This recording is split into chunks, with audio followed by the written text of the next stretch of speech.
APSC and APSC aspirants ఈరోజు daily current అఫైర్స్లో చాలా మంచి విషయాలు ఎగ్జామినేషన్ పాయింట్ ఆఫ్ వ్యూలో చాలా మీకు అవసరమైనటువంటి విషయాలు చాలా ఉన్నాయి. వన్ బై వన్ డిస్కస్ చేద్దాం. మొట్టమొదటిగా మీరందరూ కూడా పిఆర్ఐ పంచాయతీరాజ్ ఇన్స్టిట్యూషన్ చూస్తుంటాం. మరి ఎలక్షన్స్ అన్నీ చూసినప్పుడు మీకు పంచాయతీ తెలుసు. ఈ పంచాయతీరాజ్ వ్యవస్థకు సంబంధించినటువంటిది మన ఆంధ్రప్రదేశ్కి ముఖ్యంగా 5 పంచాయతీరాజ్ అవార్డు నేషనల్ లెవెల్లో రావడం అంటే అందరూ కూడా ఆంధ్రులందరూ గర్వించేదగ్గ విషయం కదా. రేస్ ఈ విషయం గురించి మాట్లాడదాం. Andhra Pradesh one 5 national Panchayat awards 2025 ఇది న్యూస్ మనకు కనిపించింది. ఎగ్జామినేషన్లో ఆంధ్రప్రదేశ్ అనేటువంటిది జాతీయ స్థాయిలో, ఎందుకంటే అన్ని స్టేట్స్ ఉన్నాయి, అన్నిట్లో పంచాయతీలు ఉన్నాయి. ఈ పంచాయతీరాజ్ వ్యవస్థలోకి ఆంధ్రప్రదేశ్ అనేది 5 నేషనల్ అవార్డ్స్ అంటే జాతీయ స్థాయిలో అంటే ఖచ్చితంగా చాలా ఇంపార్టెంట్ న్యూస్. అది ఏపీపీఎస్సీ కావచ్చు, యూపీఎస్సీ కావచ్చు, ఎస్పెషల్లీ ఏపీపీఎస్సీ క్యాండిడేట్స్ ఎవరిలో ఖచ్చితంగా మీరు ఎక్స్పెక్ట్ చేసినటువంటి క్వశ్చన్స్ ఉన్నాయి ఎంసీక్యూలో, ప్రిలిమ్స్లో. రైట్. మరి ఆంధ్రప్రదేశ్ అనేటువంటిది ఈ అవార్డ్స్ ఏమంటారంటే 2025 అవార్డ్స్ అంటారు. సార్ 2026 కదంటే 26లో అవార్డు ఇచ్చినప్పటికీ అక్కడ 25-26 పర్ఫార్మెన్స్ ఆధారంగా ఇస్తున్నారు కాబట్టి 2025 అని గుర్తుపెట్టుకోవాలి. మరి ఎవరు డిక్లేర్ చేస్తారు క్వశ్చన్ ఎగ్జామినేషన్లో? The ministry of Panchayat Raj officially announced these national Panchayat award 25 NPA అనే పేరుతో పిలుస్తున్నారు దీన్ని. NPA national Panchayat Raj awards a ఇయరమ్మా 2025 గుర్తుపెట్టుకోవాలి మీరు. కాబట్టి ఇక్కడ ఎవరు అనౌన్స్ చేస్తారంటే మినిస్ట్రీ ఆఫ్ పంచాయత్ రాజ్. కాబట్టి జాతీయ స్థాయిలో మినిస్ట్రీ ఆఫ్ పంచాయత్ రాజ్ ఏమవుతుందో అది ఏం చేస్తుంటే అన్ని రాష్ట్రాల్లో ఉండేటువంటి యొక్క పంచాయతీ యొక్క వ్యవస్థల యొక్క పర్ఫార్మెన్స్ వాటికి ఉండేటువంటి ఎలా పర్ఫార్మెన్స్ చేస్తున్నాయి ఈ 2025-26లోని రూరల్ గవర్నమెంట్ సైకిల్ని ఆధారంగా ఈ అవార్డులు ఇస్తుంది. ఆ విధంగా మన ఆంధ్రప్రదేశ్కి జాతీయ స్థాయిలో 5 అవార్డ్స్ రావడం జరిగింది. అవార్డు ఇలా ఉంటుంది, ఇక్కడ చూస్తున్నారు మీరు. సో ఈ విధంగా అవార్డ్స్ ఉంటాయి. మరి ఈ 5 అవార్డ్స్ అనేటువంటిది దాంట్లో ఏ జిల్లాలకు ఇచ్చారు, ఏ పంచాయతీలకు ఇచ్చారు, దేనికి ఇచ్చారు, ఇది ఇంపార్టెంట్ క్వశ్చన్స్ మనకి. అంటే ఒక్కొక్క క్వశ్చన్ రావడం అవకాశం ఉంది. సో ఇక్కడ మనం చూసినట్లయితే ఈ ఆంధ్రప్రదేశ్లో ఇచ్చినట్టు 5 అవార్డ్స్ అనేటువంటిది 4 గ్రామ పంచాయత్ అండ్ 1 బ్లాక్ పంచాయత్కి ఇచ్చారు. ఎగ్జామినేషన్లో అడుగుతారు మిమ్మల్ని. కాబట్టి ఇచ్చినప్పుడు మనకి ఈ 5 అవార్డ్స్ ఇచ్చడం గుర్తుపెట్టుకోండి. ఈ 5 అవార్డ్స్ కూడా ఏంటంటే 4 ఏమో గ్రామ పంచాయతీకి ఇస్తే 1 బ్లాక్ లెవెల్లో ఇవ్వడం జరిగింది. కాబట్టి మొత్తం 5 అవార్డ్స్ రావడం జరిగింది. మరి గ్రామ పంచాయతీలు ఏమవుతున్నాయి అవి కూడా ఎగ్జామినేషన్లో మీకు ఇవ్వడానికి అడగ ఉంటుంది. ఆ గ్రామ పంచాయతీ మొట్టమొదటిది శృంగవరం గ్రామ పంచాయత్. అంటే మొత్తం 4 పంచాయతీలు ఉన్నాయి. మొట్టమొదటిది శృంగవరం గ్రామ పంచాయతీ ఎక్కడుందంటే విశాఖపట్నం డిస్టిక్లో ఉండేటువంటి ఇక్కడ ఈ నాతవరం మండలంలో ఉంది. కాబట్టి ఇక్కడ డిస్టిక్లో శృంగవరం గ్రామ పంచాయతీ జాతీయ స్థాయిలో మనకు ఈ పంచాయతీరాజ్ అవార్డుని 2025 తీసుకుంది. మరి ఇది ఎక్కడ డిస్ట్రిక్ట్లో ఉందంటే విశాఖపట్నం డిస్ట్రిక్ట్ గుర్తుపెట్టుకోండి. మరి ఏ కేటగిరీలు ఇచ్చారు అంటే కేటగిరీస్ ఉంటాయి, ఒక్కో కేటగిరీ వైజ్గా జాతీయ స్థాయిలో ఇచ్చారు. ఇది గుడ్ గవర్నెన్స్ అంటే మనకు సుపరిపాలన అంటే గవర్నెన్స్ అనేది గుడ్ గవర్నెన్స్ అంటున్నారు. ఆ విధంగా జాతీయ స్థాయిలో ఇప్పుడు చెప్పినటువంటి శృంగవరం పంచాయతీ ఫస్ట్ ర్యాంక్ గెలుచుకోవడం జరిగింది. సో ఇది చాలా ఇంపార్టెంట్ బిట్ అవుతుంది మీకు. అలాగనే సెకండ్గా చూస్తే ఈ సెకండ్ పంచాయతీ ఏంటంటే ఇక్కడ బొక్కసంపాలెం గ్రామ పంచాయతీ ఎక్కడుందంటే తిరుపతి డిస్ట్రిక్ట్ మనం ఎక్కడైతే ఉన్నామో మనం ఉండేటువంటి జిల్లాలో నుంచి ఇక్కడ ఈ బొక్కసంపాలెం గ్రామ పంచాయతీ అనేది శ్రీకాళహస్తి మండలంలో ఉంటుంది, తిరుపతి జిల్లాలో. ఇది గెలుచుకుంది. మరి దేనికి గెలుచుకున్నారంటే women friendly panchayat first national లెవెల్లో ఫస్ట్ ర్యాంక్ తీసుకుంది. ఉమెన్ ఫ్రెండ్లీ అంటే స్త్రీలకు చెప్పాలంటే వాళ్ళకి ఎలా ఉండాలంటే ఇప్పుడు మనం చూస్తుంటాం ఏది కూడా వాళ్ళకి సౌలభ్యానికి స్త్రీ సాధిక ఉపయోగపడుతూ ఉండాలి. కాబట్టి తిరుపతి డిస్ట్రిక్ట్లో ఉండేటువంటి శ్రీకాళహస్తి మండలంలో ఉండేటువంటి యొక్క బొక్కసంపాలెం గ్రామ పంచాయతీ ఇది మనకు జాతీయ స్థాయిలో ఫస్ట్ ర్యాంక్ గెలుచుకోవడం జరిగింది. ఎగ్జామినేషన్ చాలా చాలా ఇంపార్టెంట్. మరి థర్డ్ పంచాయతీ ఏంటంటే ఇది వైఎస్ఆర్ కడప డిస్ట్రిక్ట్లో ఉంది. ఎక్కడుందంటే కాజీపేట మండలం. ఈ కాజీపేట కూడా మీరు వరంగల్లో కాజీపేట ఉంది, ఇక్కడ ఏపీ గురించి మాట్లాడుతున్నాం కాబట్టి ఇక్కడ కాజీపేట వైఎస్ఆర్ కడప జిల్లాలో ఉండేటువంటి ఇక్కడ ఈ మండలం నుంచి ఇక్కడ ఈ యొక్క పంచాయతీ ఏంటంటే ఇక్కడ మనం చూసినట్టుగా ఇది చెమ్ముళ్లపల్లి గ్రామ పంచాయతీ అని పేరుతో పిలుస్తారు. చెమ్ముళ్లపల్లి గ్రామ పంచాయతీ ఏ కేటగిరీలో అంటే పావర్టీ పేదరికము, పావర్టీ ఫ్రీ పేదరికం నిర్మూలన అండ్ ఎన్హాన్స్డ్ లైవ్లీహుడ్స్ పంచాయత్ అంటే జీవనాధారానికి సంబంధించి ఎలా అవుతున్నారు దానికి సంబంధించి వాళ్ళకి జీవనాధారాన్ని పెంచడం. వీటిలో నేషనల్ లెవెల్లో సెకండ్ ర్యాంక్ అంటే ఈ రెండేమో ఫస్ట్ ర్యాంకులు వచ్చాయి. ఇప్పుడు చెప్పినటువంటి విశాఖపట్నంలో ఉండే శృంగవరం కానీ, తిరుపతి జిల్లాలో ఉండేటువంటి బొక్కసంపాలెం కానీ, సో ఈ 2 జాతీయ స్థాయిలో ఉంటే ఇప్పుడు ఈ చెమ్ములపల్లి గ్రామ పంచాయతీ ఏమవుతుందో జాతీయ స్థాయిలో 2వ ర్యాంక్ అయిన మంచి ర్యాంక్ లెక్కని రాష్ట్రాల్లో. ఇది ఏ కేటగిరీలో ఉన్నాయి, ఏ జిల్లాలో ఉన్నాయి, ఎందుకోసం ఇచ్చారు, ఎన్నో ర్యాంక్ వచ్చింది, ఇలాంటి విషయాలు ఎగ్జామినేషన్లో బిట్స్ రావడం అవకాశం ఉంటుంది కాబట్టి ఎంసీక్యూ ప్రిపేర్ అవ్వండి. నెక్స్ట్ ఇంక 2 ఉన్నాయి మనకి. ఆ 2 పంచాయతీలు ఏంటంటే సెకండ్ అంటే గుండమాల గ్రామ పంచాయతీ ఎక్కడుందంటే ప్రకాశం జిల్లాలో ఉంది. ప్రకాశం డిస్ట్రిక్ట్లో ఉండేటువంటి గుండమాల గ్రామ పంచాయతీ ఇది కొత్తపట్నం మండలంలో ఉంటుంది. ఏ కేటగిరీలో అంటే self sufficient infrastructure in panchayat. ఈ పంచాయతీలో ఎవరిపైన ఆధారపడకుండా తనకు కావాల్సిన ఇన్ఫ్రాస్ట్రక్చర్ ఏమవుతుందో దాన్ని సొంతంగా డెవలప్ చేసుకున్నటువంటి దానికి జాతీయ స్థాయిలో 3rd ర్యాంక్ రావడం జరిగింది. గుండమాల గ్రామ పంచాయత్ ప్రకాశం డిస్ట్రిక్ట్. మరి ఇప్పటి వరకు 4 పంచాయతీలు చెప్పుకున్నాం, మొత్తం 5 అవార్డ్స్. ఈ చివరి అవార్డు ఏంటంటే పంచాయతీ కాకుండా బ్లాక్ లెవెల్లో వచ్చింది. సో ఆ బ్లాక్ లెవెల్లో చూస్తే మనంతా చూస్తే కుప్పం, చిత్తూరు డిస్ట్రిక్ట్. సో కాబట్టి ఈ కుప్పం జిల్లాలో ఈ కుప్పం బ్లాక్ అనేది చిత్తూరు జిల్లాలో ఉంది. ఇక్కడ ఏ కేటగిరీలు అంటే ఇక్కడ అత్యంత ప్రతిష్టాకరమైనటువంటి నానాజీ దేశ్ముఖ్ సర్వోత్తమ్ పంచాయత్ సతత్ వికాస్ పురస్కారం అనేది వచ్చింది. ఇది ఎగ్జామినేషన్ చాలా చాలా ఇంపార్టెంట్. ఎందుకంటే మనకు ఆనరబుల్ సీఎం రిప్రజెంట్ చేసేటువంటిది కాబట్టి ఇక్కడ ఖచ్చితంగా చాలా జాగ్రత్తగా గుర్తుపెట్టుకోండి. ఇక్కడ రావడానికి అవకాశాలు ఎక్కువ ఉంటాయి కాబట్టి ఇది గుర్తుపెట్టుకోండి. అందులో బ్లాక్ స్థాయిలో ఒకటే రావడము కాబట్టి ఇది ఖచ్చితంగా గుర్తుపెట్టుకోండి. అక్కడ కేటగిరీ అడుగుతాడు, నానాజీ దేశ్ముఖ్ సర్వోత్తమ్ పంచాయత్ సతత్ వికాస్ పురస్కార్ అంటారు. ఇది బెస్ట్ బ్లాక్ పంచాయతీ నేషనల్ లెవెల్లో 3rd ర్యాంక్ రావడం జరిగింది. సో ఈ విధంగా మీకు పంచాయతీలు ఎగ్జామినేషన్లో ఆ ర్యాంక్ ఉంటుంది. ఇప్పుడు మనం చూసాం 4 ఏమో గ్రామ స్థాయిలో ఉన్నాయి, ఒకటేమో బ్లాక్ లెవెల్లో ఉన్నాయి. వాటి పేర్లు ఇచ్చేసాం మీకు ఆల్రెడీ. ఆ ఏ జిల్లాలను ఇచ్చాను, ఏ కేటగిరీలు ఇచ్చామో ఎన్పిఏ 2025 అంటారు. మీరు 26 అని రాయబాకండి. 26లో జూన్లో ఇస్తున్నారు అవార్డ్స్ని ముందుగా డిక్లేర్ చేసి. ఏ పర్ఫార్మెన్స్ ఆధారంగా అంటే 2025-26 పర్ఫార్మెన్స్ ఆధారంగా 26లో ఇస్తారు. కాబట్టి మీరు పొరపాటు కూడా 26 అనుకోబాకండి, 25 ఇవన్నీ కూడా రైట్. సో ఈ విధంగా మీకు ఒక ఇష్యూ అయింది. మరి సెకండ్ ఇష్యూ వచ్చి మన పంచాయతీరాజ్ డిస్కస్ చేసాం, అది పాలిటీ కూడా మనకు వస్తుంది. దాని తర్వాత మనం డిస్కస్ చేసే అంశం ఏంటంటే సైన్స్ అండ్ టెక్నాలజీకి, డిఫెన్స్ టెక్నాలజీకి, ఇంటర్నేషనల్ రిలేషన్స్కి ఇలా అన్నిటికీ సంబంధించిన ఒక ఐటెం తీసుకుంటాం. ఆ ఐటెం పేరు ప్రాజెక్ట్ కుష. ప్రాజెక్ట్ కుష. ఈ ప్రాజెక్ట్ కుషాలు ఏం చేసిందంటే DRDO leverages a single base missile for 3 interceptors ranging 150 kilometres to 350 kilometres. ఇది ప్రాజెక్ట్ కుష. ఇక్కడ చూస్తున్నారు మనం ఆపరేషన్, మనం సింధూరా చూసాం, యుద్ధాలు చూస్తున్నాం. ఆ యుద్ధాల్లో ఆయుధాలు ఎంత ఇంపార్టెంట్ మీకు తెలుసు. సో ఆయుధాలు డెవలప్ చేయడం ఒక ఇంపార్టెంట్ అయితే ఆయుధాలు ఎదుర్కోవడం మధ్యలో ఇంటర్సెప్టార్ అంటారు. అంటే పైనుంచి వచ్చేటువంటి డ్రోన్లు కానీ, అది ఫ్లైట్స్ కానీ, మిసైల్స్ కానీ అవి మన దగ్గర చేరకుండా, లక్ష్యాన్ని చేరకుండా శత్రువులు కానీ దారిలోనే తుత్తునించడాన్ని ఇంటర్సెప్టార్ అనే పేరుతో పిలుస్తాం. అంటే అడ్డుకొట్టాయి. మన సినిమాలు చూస్తుంటాం, అక్కడి నుంచి ఒక బాణం వస్తుంది, ఇక్కడ బాణం వెళ్ళి అడ్డుకుంటున్నా ఆ విధంగా చూసాం. సో కాబట్టి ఇలాంటిది ప్రాజెక్ట్ పేరే కుష. లవకుశలు గుర్తుపెట్టుకోండి, కుష గుర్తుపెట్టుకోండి, కుష ప్రాజెక్ట్. సో ఇది ఏం చేస్తుందంటే ఇక్కడ ఒక సింగిల్ బేస్ మిసైల్, ఒకే ఒక మిసైలు 3 ఇంటర్సెప్టార్ని లాగా పనిచేస్తుందన్నమాట. అంటే మిసైల్ టెక్నాలజీ ఒకటే కానీ 3 రకాలైనటువంటి వ్యవస్థలతో పనిచేస్తుంది. ఆ విధంగా 150 కిలోమీటర్స్ నుంచి 350 కిలోమీటర్స్ పనిచేస్తుంది. ఇక్కడ దీన్ని ఎక్స్ప్లెయిన్ చేస్తాం. ఈ ప్రాజెక్ట్ కుష అనేటువంటిది ఎవరు డెవలప్ చేశారంటే మన DRDO, defence research development organisation. కాబట్టి ఇది ఇండిజినస్, స్థానికంగా లాంగ్ రేంజ్ దీర్ఘకాలిక ఉండేటువంటి ఏడిఎస్ అంటాం, air defence system. Air defence system.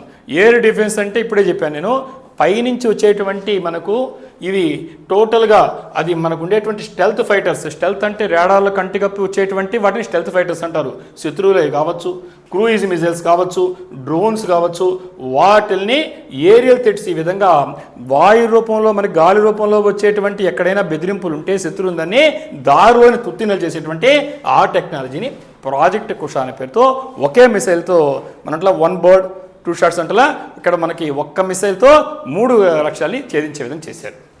ఇక్కడ దీని బేస్ మిసైల్ అనేది ముఖ్యంగా 3 ఇంటర్సెప్టార్ వేరియంట్స్తో చేశారు. ఇంటర్సెప్టార్ అంటే గాలిలోని ఎదుర్కొని తుత్తునలు చేస్తేనే ఇంటర్సెప్టార్ వేరియంట్స్ అంటారు. దీంట్లో M1 అనేటువంటి రకం ఉంటుంది, M2 అనే రకం ఉంటుంది, M3 అనేది 3 వేరియంట్స్ ఉంటాయి దీంట్లో. ఏ ప్రాజెక్ట్ అమ్మా? ప్రాజెక్ట్ కుష. అర్థం కదా? ఇది ఎయిర్ డిఫెన్స్ సిస్టమ్ అంటే శత్రువుల దగ్గర వచ్చేటువంటి క్రూయిజ్ మిసైల్స్ కానీ, స్టెల్త్ ఫైటర్స్ కానీ, డ్రోన్స్ కానీ దారిలో ఎదుర్కొంటుంది.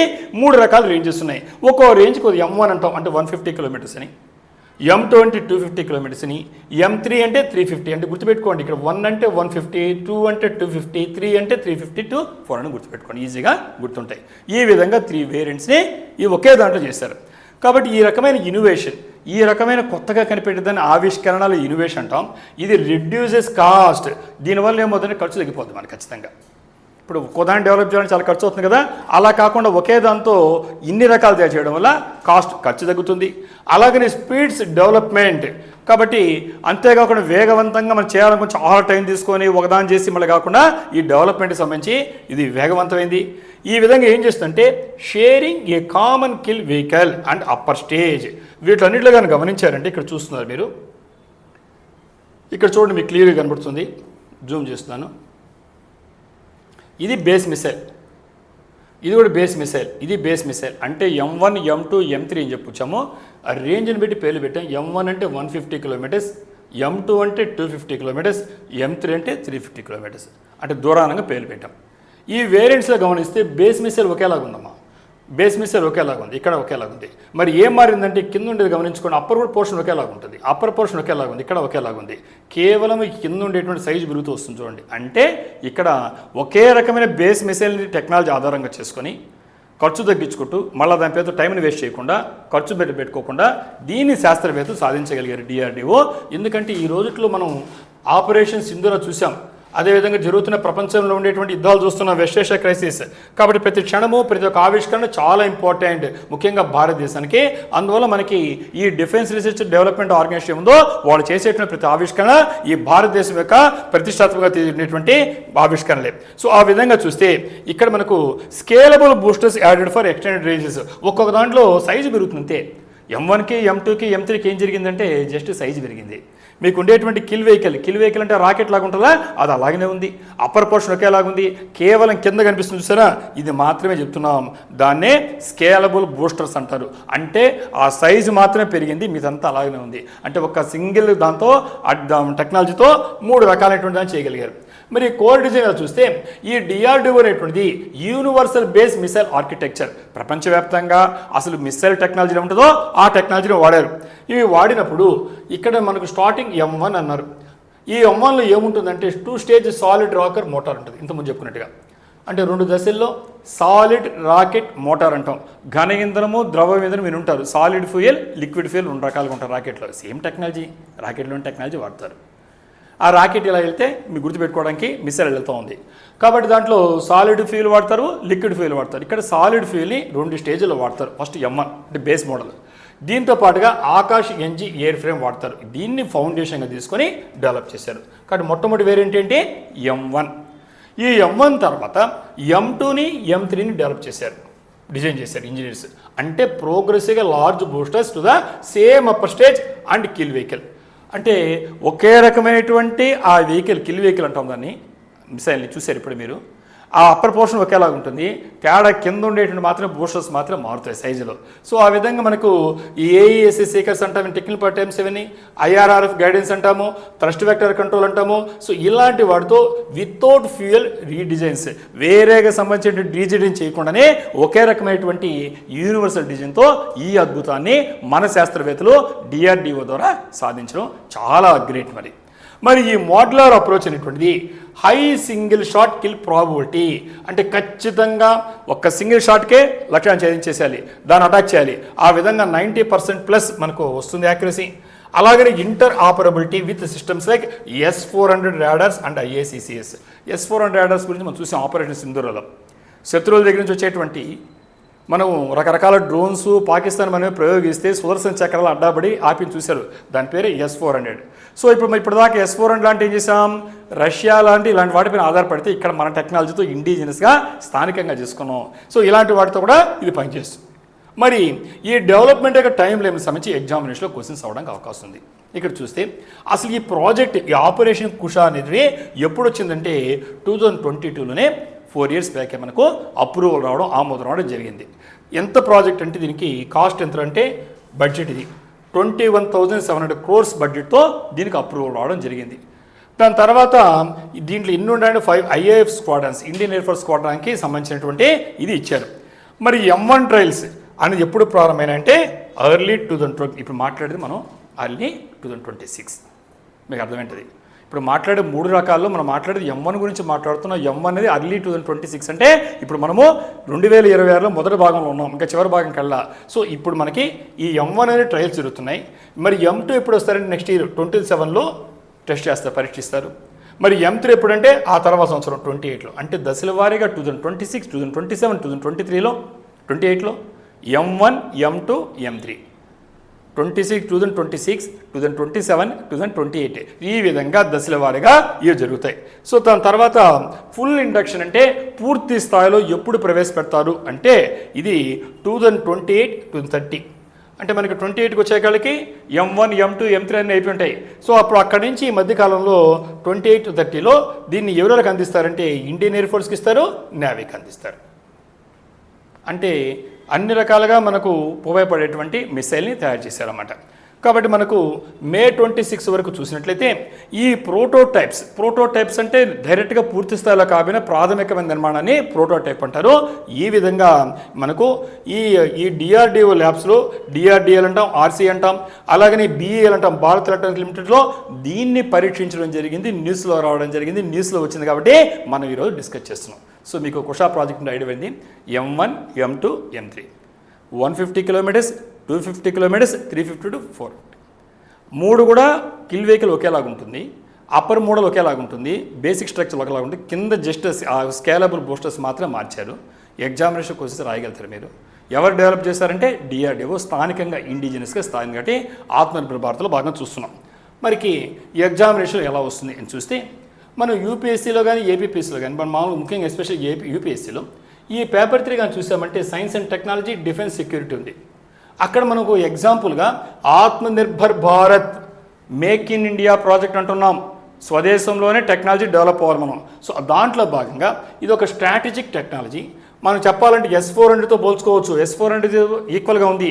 S-400 సుదర్శన్ చక్రంలాగా ఉండి బయట పాకిస్తాన్ నుంచి వచ్చేటువంటి డ్రోన్స్ కానీ వాటిని ఎలా తుత్తునలు చేసిందో ఆ టెక్నాలజీ గుర్తుపెట్టి మీకు అర్థమవుతుంది, కంపేర్ చేసుకోవచ్చు.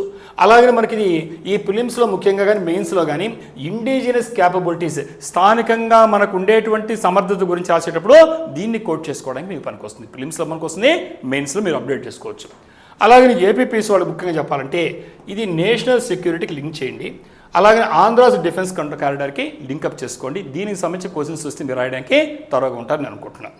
అలాగే మనకు ఈ APPSలో కరెంట్ అఫైర్స్ కింద మనకు DRDO ప్రాజెక్ట్స్ ఉన్నాయి. ఆ ప్రాజెక్ట్ కింద కూడా ఇప్పుడు చెప్పినటువంటి మన ప్రాజెక్ట్ కుషా రావడానికి అవకాశం ఉంది. సో కాబట్టి UPSCకి APPSకి సంబంధించి సైన్స్ అండ్ టెక్నాలజీ కావచ్చు, అన్నిటికీ పనికొచ్చేటువంటి టాపిక్. మరి దాని తర్వాత హిస్టరీ గురించి మాట్లాడతాం. హిస్టరీ మనం చదువుతుంటాం, చరిత్ర అనుకుంటాం కాదు, ఎప్పటికప్పుడు అప్డేట్స్ వస్తుంటాయి. ఆ అప్డేట్స్లో భాగంగా హిస్టరీకి సంబంధించి మీకు తెలిసిన విషయాన్ని అప్డేట్ చేయడానికి ఇస్తున్నాయి ఈరోజు తాజా వార్తలు.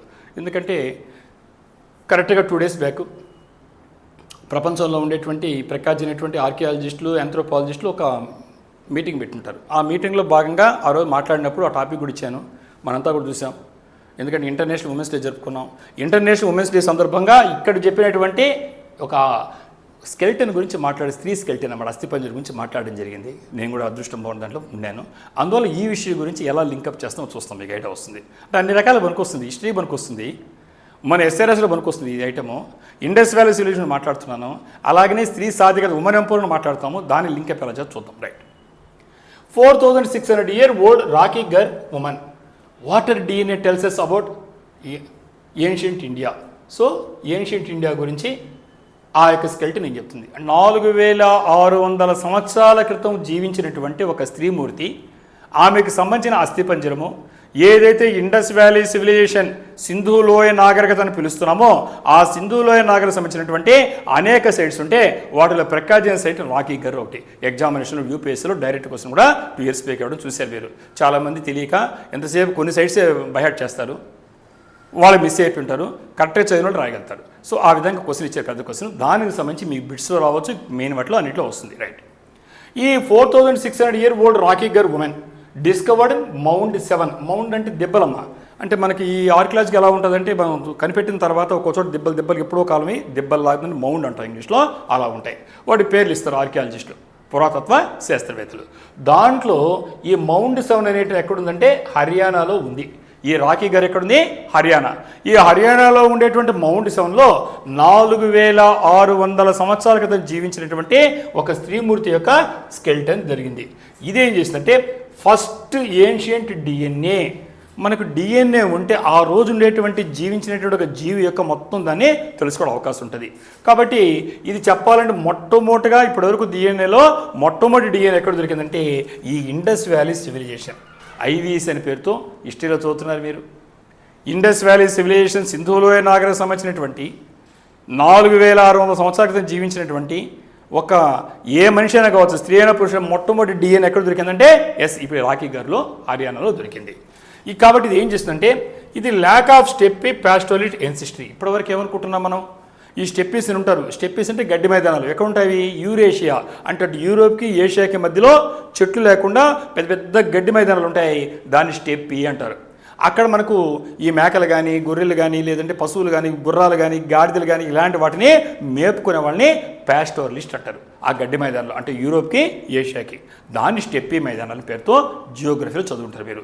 సో ఇప్పటివరకు ఏమనుకున్నారంటే ఈ ఇండస్ వ్యాలీ సివిలైజేషన్ మీరు చదువుంటారు హిస్టరీలో. చదివినప్పుడు ఏమని భావించారంటే ఇప్పటి వరకు ఆర్యుల యొక్క దండయాత్ర, ఆరియన్స్ ఇన్వేషన్ పేరుతో చదివారు. అంటే అక్కడి నుంచి వచ్చేసారు, వాళ్ళు దండయాత్ర చేశారు, అందులో ధ్వంసం రకరకాల థీరీస్ మీరు చదివారు. దాన్ని ఇది బద్దలు కొట్టింది. ఇప్పుడు చెప్పినట్టు ఆవిష్కరణ ఎంత పెద్ద ఆవిష్కరణ మీకు అర్థమైంది, డిస్కవరీ. ఇది ఏం చెప్తుందంటే ల్యాక్ ఆఫ్ స్టెప్పీ పాస్టోలిస్ట్ ఎన్సిస్టరీ. ఆ డిఎన్ఏలో కానీ ఆర్యులు కానీ ఉండుంటే వాళ్ళకి సంబంధించినటువంటి దానికి దీన్ని ఉండాలి. దీంట్లో స్టెప్పీ డిఎన్ఏ దాన్ని ఉండాలి. లేవు అంటే అంతకు ముందే దాని తర్వాత చుంటారు ఆర్యులు కావచ్చుంటే. ఇది ఆర్యులకు సంబంధించింది కాదు, సింధులోయ నాగరికత ఆర్యులకు సంబంధించి కాదు, ఎవరో స్టెప్పీ ప్యాస్టులు వచ్చారని చెప్తారు, వాళ్ళకి సంబంధించి కాదని ప్రూవ్ అయింది. కాబట్టి ఇండిజినస్ ఆరిజిన్, స్థానికంగా ఆరిజిన్ అయినటువంటిదే ఇండస్ వ్యాలీ సివిలైజేషన్ అర్థమవుతుంది మనకి. బయట వాళ్ళు రాలా, బయట వాళ్ళు వచ్చుంటే వాళ్ళు డిఎన్ఏ కనబడాలి, దీంట్లో కనబడడం లేదు దీంట్లో. కాబట్టి అదేవిధంగా ఎవరుందంటే సౌత్ ఏషియన్ పాపులేషన్. కాబట్టి మనకు సౌత్ ఏషియాలో ఉండేటువంటి పాపులేషన్ సంబంధించినటువంటి డిఎన్ఏ ఉంది, కానీ యూరేషియాలో ఉండేటువంటి స్టెప్పీస్ అనేటువంటి గడ్డి మైదానం సంబంధించినటువంటి పాస్టోరలిస్ట్ అక్కడి నుంచి ఇక్కడ దేశ సంచారం చేశారంటే వాళ్ళ డిఎన్ఏ లేదు. అంటే ఈ ఇండస్ వ్యాలీ సివిలైజేషన్, ఈ సింధులోయ నాగరికత మన భారతదేశంలో ఇక్కడనే ఈ భారత ఉపఖండంలో ఇండియన్ సబ్ కాంటినెంట్ డెవలప్ అయినటువంటి నాగరికత అని ఈ అస్థిపంజరం ద్వారా మనకు తెలిసింది. సో ఇంతేకాకుండా ఈ జెనెటిక్ ప్రొఫైల్, ఈ జెనెటిక్ ప్రొఫైల్ అంటే జన్యుపరంగా చూస్తారు సైంటిస్టులు. అది చూసినప్పుడు అది ఏం కనిపించింది, mix of ancient Iranian అగ్రికల్చరలిస్ట్ and south Asian Hunter gatherers రెండు కనిపించాయి. ఒకటేమో సౌత్ ఏషియాకి సంబంధించినటువంటి హంటర్ గ్యాదరర్స్ అంటే వేటాడి ఆహార సేకరణ చేసే వాళ్ళని హంటింగ్ గ్యాదరింగ్ ఎకానమీ అంటాం. అంటే ఆ రోజుల్లో అంటే ప్రిమిటివ్ ఎకానమీ అనమాట. సో వాళ్ళకి సంబంధించింది ఉంది.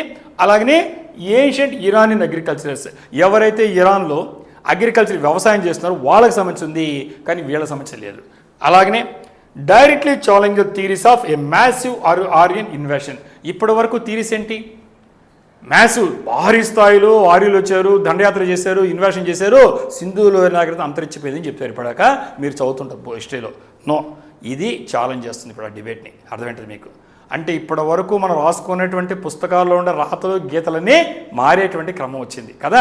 ఆర్యన్ ఇన్వేషన్ జరిగింది, భారీ స్థాయిలో చదివారు, మనకు చెప్పారు కాదు, ఉండింటే వాళ్ళ డిఎన్ఏ కనబడాలి అని చెప్తా ఉంది. ఇది ఇక్కడ ఉండేటువంటి ఆ యొక్క స్కెల్టన్, ఉమెన్ యొక్క స్కెల్టన్ చూస్తున్నారు ఫొటోస్లో. మరి కీ సిగ్నిఫికెన్స్ ఏంటి, దీంట్లో ప్రాధాన్యత ఏంటి అని చూస్తే మొట్టమొదటి జెనెటిక్ కంటిన్యూటీ. జెనెటిక్ కంటిన్యూటీ అంటే జన్యుపరంగా ఆ రోజు ఉండేటువంటి కంటిన్యూ అవ్వాలి జీన్స్ అనేటువంటి. ఇప్పుడు దాన్ని మన తాతలు ఉన్న ముత్తాతలు ఉన్నారు, తాతలు కూర్చుంటారు, తండ్రులు కూర్చుంటారు, వాళ్ళ పిల్లలు కూర్చుంటారు, ఇలా కంటిన్యూ అవుతే జెనెటిక్ మేకప్ అంటాం. మరి ఆ విధంగా 4600 సంవత్సరాల క్రితం ఉండేటువంటి ఈరోజు కూడా మన డిఎన్ఏ కనిపిస్తుంటే అది జెనెటిక్ కంటిన్యూటీ, జన్యుపరంగా లక్షణాలు ఇంకా కూడా మనలో కొనసాగుతూనే అర్థమవుతుంది. కాబట్టి అనాలిసిస్ అనేటువంటిది విశ్లేషిస్తే ఏం తెలిసిందంటే ఈ హరప్పన్ పాపులేషన్, ఈ హరప్పా నాగరికతలో జీవించినటువంటి జనాభా ఎవరుతున్నారో ఈ ఉమెన్తో సహా ఇప్పుడు కనిపించిన స్త్రీమూర్తి సహా ఇవన్నీ కూడా largely ancestral to modern South Asian population. ఈరోజు ఆధునికంగా సౌత్ ఏషియాలో జీవిస్తున్నటువంటి జనాభాకి ఈ స్త్రీమూర్తితో కలిపి అప్పుడు ఉండే హరప్పన్ పాపులేషనే వాళ్ళే పూర్వీకులు అందిస్తుంది. అంటే హరప్పన్ పాపులేషనే కంటిన్యూ అయ్యి ఈ స్త్రీమూర్తి కూడా వాళ్ళకి జనించి నెక్స్ట్ ఇక్కడ కంటిన్యూ అయిపోయింది. ఈ విధంగా ఇప్పుడు ఉండేటువంటి ఈ సౌత్ ఏషియన్ పాపులేషన్ ఎవరైతున్నారో ఈ ఆధునికంగా వీళ్ళందరూ కూడా పూర్వీకులు వాళ్ళని తెలుస్తుంది. అలాగనే మనకు substantial continuity rather than massive population replacement. ఒక్కసారి ఎవరు వచ్చి వీళ్ళంతా నాశనం చేసి రీప్లేస్ చేసి అనేదాని బదులు కంటిన్యూ అనే పదం కనిపిస్తోంది. సో ఇది మెయిన్ అయినటువంటి అనాలిసిస్ మనకు కనిపిస్తుంది. సో మరి ఇక్కడ మనం గమనిస్తే ఈ ఆవిష్కరణ మనకి ఏం తెలుస్తుందంటే నో స్టెప్పి ఏం సిస్టమ్. మొట్టమొదటి స్టెప్ ఏంటి ఇప్పుడే చెప్పాను, గడ్డి మైదానాలు. యూరోప్కి ఏషియాకి అంటే యూరేషియా అంటాం, ఆ మధ్యలో ఉండేటువంటి విశాలమైనటువంటి భూభాగాలు గడ్డితో ఉంటాయి, పెద్ద గడ్డి ఉంటుంది, చెట్లు ఉండవు. సో అలాంటి వాటిని స్టెప్పి మైదానాలు అంటారు. అక్కడ మనకు ఈ పశు పెంపకాలు చేసుకునేటువంటి గొర్రెలు కానీ మేకలు కానీ గుర్రాలు కానీ గాడిదలు కానీ పెంచేవాళ్ళని ప్యాస్టోరలిస్ట్ అంటారు, దేశదుమ్మలకు తిరుగుతుంటారు. సో వాళ్ళని స్టెప్పీస్ అంటారు. సో కాబట్టి వాళ్ళకి సంబంధించినటువంటి ఏం సిస్టమ్ దీంట్లో లేదు అంటే వాళ్ళు హరప్పా సివిలైజేషన్ అప్పటికి రాలేదు, మన భారతదేశానికి అడుగు పెట్టడం తెలుస్తూ ఉంది. కాబట్టి the lack of steppe pastoralist DNA in this 2005 BCE. అదేంటి సార్ 4600 సంవత్సరాలు చెప్పారు, ఇక్కడ 2500 అంటే BCE, బిఫోర్ కామన్ ఎరా అంటే అర్థం ఏంటది. ఇప్పుడు మనం ఎంత ఉన్నాం 2026 అన్నాం, ఇవి కలిపి అంతే కదా 4600 కదా. ఎస్, ఇది మీకు అర్థం అవుతుంది. కాబట్టి ఈ 2500 BC అనుకోవచ్చు, లేదా 4600 సంవత్సరాలు జీవించినటువంటి ఈ యొక్క స్కెల్టన్లో ఈ డిఎన్ఏలో ఎట్టి పరిస్థితుల్లో స్టెప్పీకి సంబంధించినటువంటి ప్యాస్టోరలిస్ట్ డిఎన్ఏ లేదు.